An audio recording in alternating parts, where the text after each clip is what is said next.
Hi guys, it's Kelly from Cards by Christine here with you on a Technique Thursday to share with you the diagonal DSP technique. Sorry, gotta pull my mind together before we do this. And I am live today, so let me go navigate to all my friends and see who's gonna be joining us. So I hope you guys are all having a wonderful Thursday. I am. So it is exciting to be with you today to show you this technique that might look a little familiar. So, spoiler alert, if you participated in Mystery Card Making Night, you might recognize what we've got for you today. And it's featured in 2 of the upcoming classes, so I can't wait to show you those cards as well. So, let's get right to it. This beautiful background is what we've got for you. The DSP is cut kind of in a starburst diagonal type fashion. I've got a couple tips for you on how to make that magic happen. Hi Penny, thank you so much for joining us. This card is coming up in the Let's Just Stamp, and then we also have this card, hi Linda, which is from our Lovely in Linen Ink Paper Scissors class. So I asked Chris where I could find this card because it wasn't in its normal location, and she pulled out this card, and I'm like, wait, that's not what I was looking for. So it's really cool that it's being featured in a couple different classes. It's a really simple technique. You'll be more successful if you follow the tips that I'm about to give you. So I cannot wait to share with you, but I love how it's very versatile. So like on this one, it's more subdued and it's using one piece of DSP, whereas this card is using 2 different types of DSP, and it really gives it more of that patchwork quilt type of look to it. Hi Mary, hello Feline. Hi Barbara. I'm so glad. I just sent out an order of personalized stamps in the last couple of weeks, so my Stampin' friends are getting them, and I'm so happy that they're being received and being loved. So I'm so glad you got them, Barbara. Okay, so first what I'm going to tell you is, I'm going to put these here so you can see them, but I'm going to bring in my cutter. We're using Pretend DSP today. Gotta savor that precious DSP. But for this, these are double matted, and due to the size of the mat, what we're looking to get is a 5 by 3 3/4. So that's the size that you're gonna want. Hi Rhonda, hello Becky and Donna. Thank you so much for tuning in. So I've already cut my Pretend DSP to 5 by 3 3/4. Now, to get the nice diagonal cut and a nice clean cut for that diagonal, what I'm going to advise you to do, hello Mary Ellen, is you see the track here. So the track is where the blade goes through to slice the paper. So what I advise is that you go corner to corner in that track. So you gotta be real careful about lining it up so that the peak is in the crack.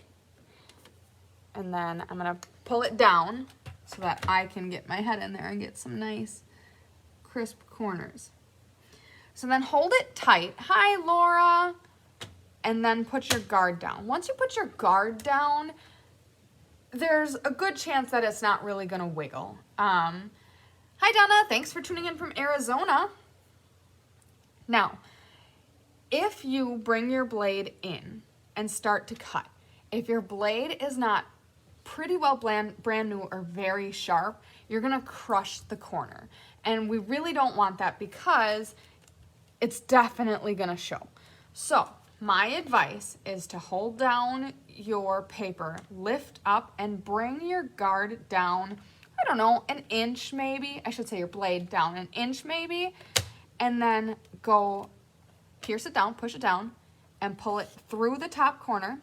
And then again, this time now that the track is already cut, it shouldn't crush your corner, but what I do still do to be precautious is to hold it down, lift it back up, bring the blade back down to where you started, or thereabouts, and then bring it down. Now, nice little tip, bring it down about an inch from the end.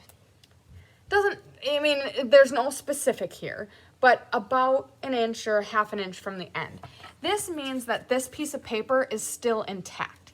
Now you can rotate it to make your second cut And you don't need to worry about two independent pieces, because if you had your two pieces separated, either you have to be really careful about keeping them together and lining them up, or you can try to cut them as individual pieces, but then you truly don't have a gauge as to where that center point is, and then you won't have that nice even pieces. So leave it like that, rotate it, do the exact same thing. Line up corner to corner right in the middle of that track. And then put your blade about an inch down from the top, pierce it down, pull it through to the top corner, lift it up, bring your blade down, and then come all the way down. Now you have two independent pieces, and then this one piece that is still connected. Now you can bring in your paper scissors. Oh, that's a ribbon. These are out of order. Here's your paper scissors. Now you can bring in your ribbon. All right. Now I'm all flustered. Now you can bring in your paper scissors and just finish that and snip the edge off.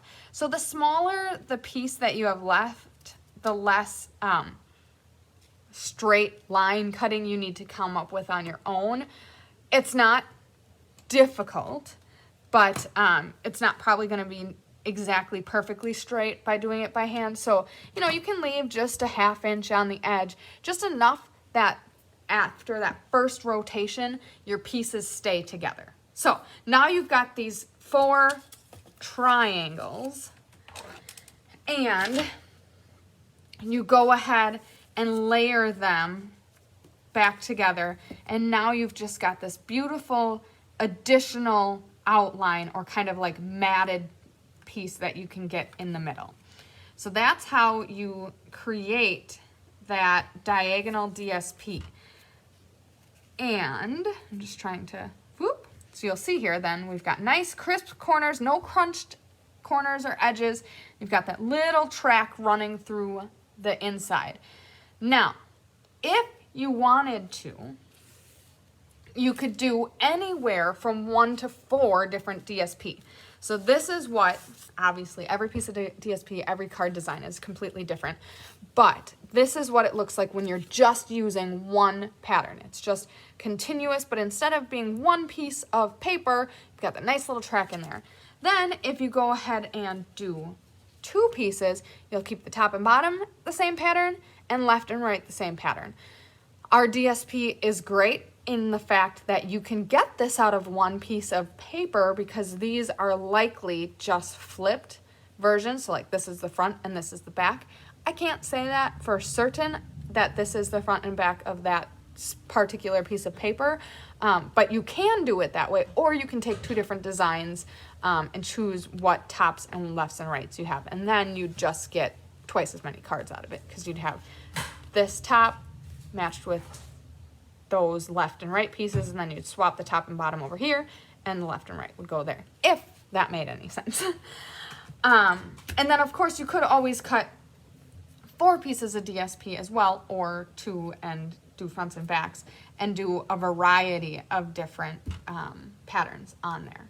So that is how you go ahead and make this beautiful diagonal DSP piece for your cards. Now, let me take this opportunity to show you the other cards that you can get if you sign up for these classes, because they are divine. So your first opportunity to make this along in a class is coming up on September 1st. It's an ink, paper, scissors class for Lovely in Linen. And last week, we went over this technique, how to create this type of background. And you may recognize these cards. We did a little walkthrough of them last week. But here we've got a variety of different cards featuring the Lovely in Linen. So this one just pops up here. This one is the double open card. We, of course, talked in great detail about this card. And then last but certainly not least, we've got this Best of Luck card. So all of these cards feature beautiful DSP, all utilized in different ways to make the background imagery. So very cool.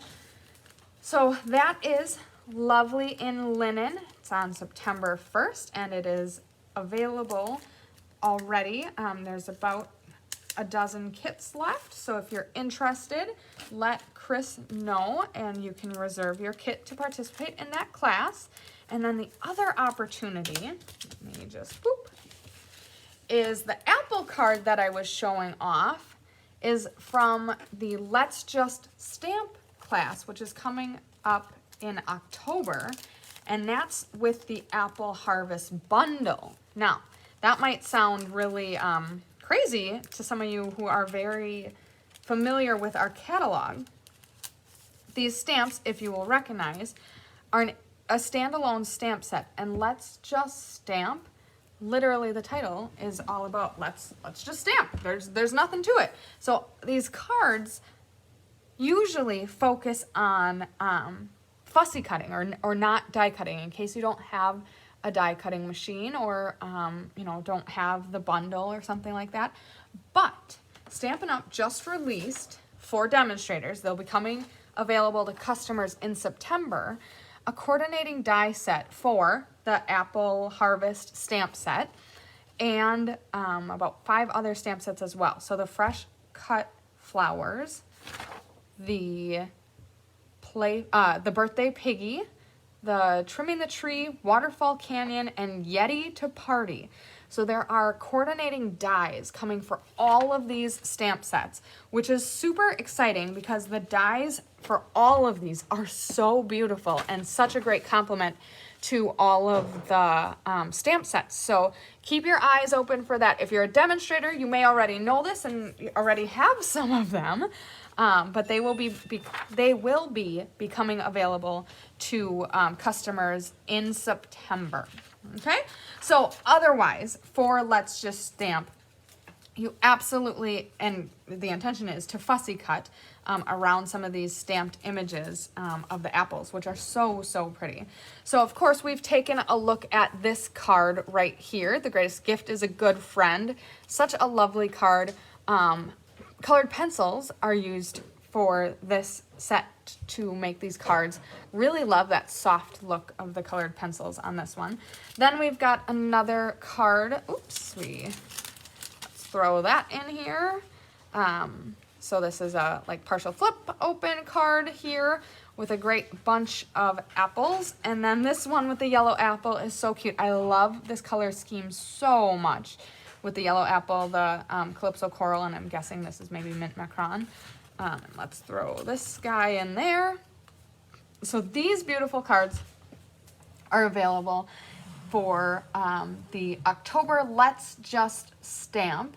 It'll be online on October 10th, and you can let Chris know already if you're interested in this class, and you can purchase the kits, or starting in September you can purchase product to get the card kits for free. So exciting. A lot of beautiful cards coming this fall, so stay tuned. There's going to be a lot of new card classes released soon. So exciting. I love fall. Chris knows this. Every time a new catalog comes out, she like can identify like, oh, that's one that Kelly likes. Oh, that's one that Kelly likes. I'm definitely a fall girl, and I love all things rustic colors and pumpkins and apples and all that good stuff. So I'm so excited for this time of year. I'm so excited to be making these kinds of cards with you. So I hope you guys all have a wonderful Technique Thursday, and you can catch Chris in just a couple hours for some live card making.